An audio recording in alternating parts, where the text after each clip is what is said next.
Temitope Olodo is a security expert. He joins us via Skype now to talk more on this attack. Thank you for your time on TVC News Hour. Now, a knife attack has become a new worrisome trend. How afraid are you?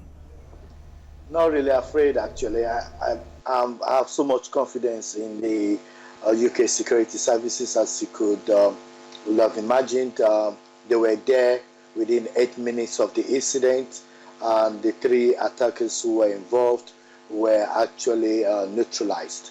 And that more or less is evidence of the fact that they're quite good in what they do, and their response rate is good in terms of world standard.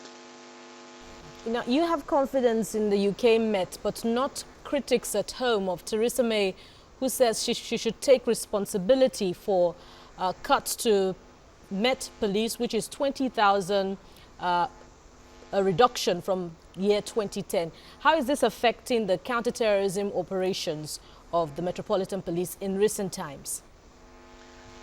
I think the issue of counterterrorism goes beyond just physical security and numbers of police officers, which has now dropped down to about 198,000.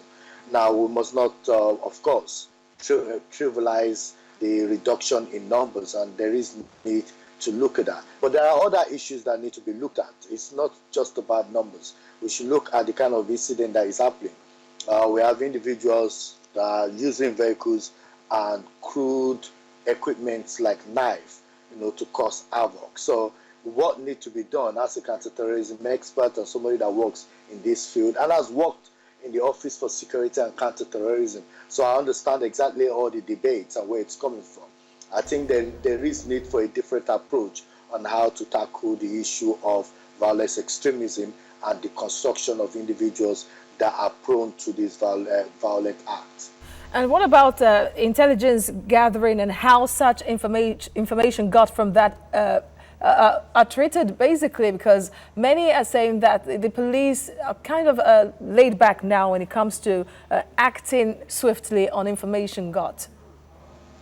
Yes, I think it is understandable that when people give information, we're in a democratic country where when information is given, you just don't jump on it, knock on the door and shoot people down. As we've seen in other countries where people have been lied down on the floor and police officers are saying, remove the hat, I want the hat, and they shot them.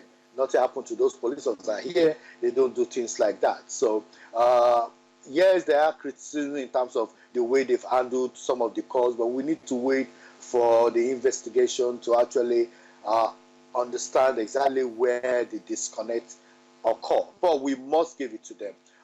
In the last few weeks, 5 terrorist attacks have been foiled.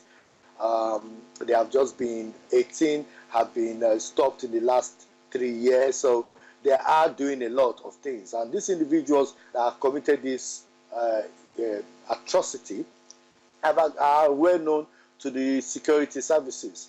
And it's not possible to follow 3,000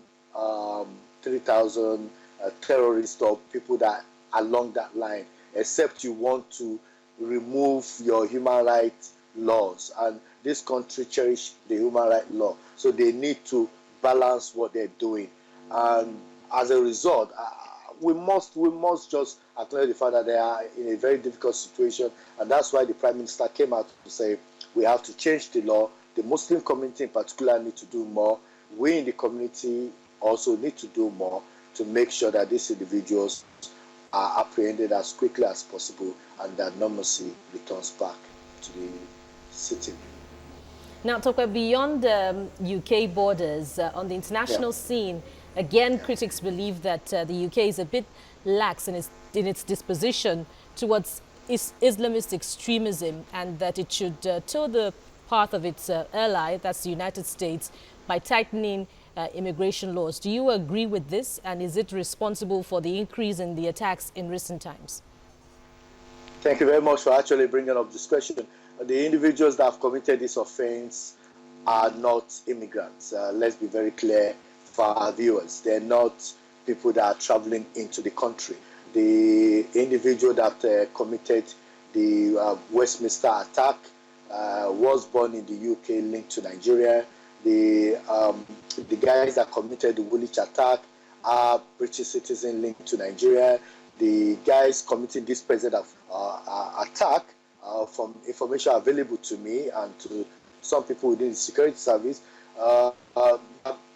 British citizens, maybe of Morocco origin or Pakistani origin, but they are not immigrants. They're not people that are lining up at the British embassies around the world to get visas. So it's nothing to do with that. It's to do with homegrown jihadists, people that are radicalized within the UK that have traveled out of the country either for other external training, and or people that are returning back from fighting in Syria as jihadists. So it's nothing to do with foreigners. It's nothing to do with migrants. These are British citizens, people born in Britain, schooled in Britain, fed in Britain. They have nothing to do with migrants at all.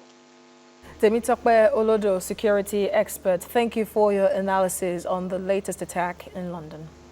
Thank you very much for having me.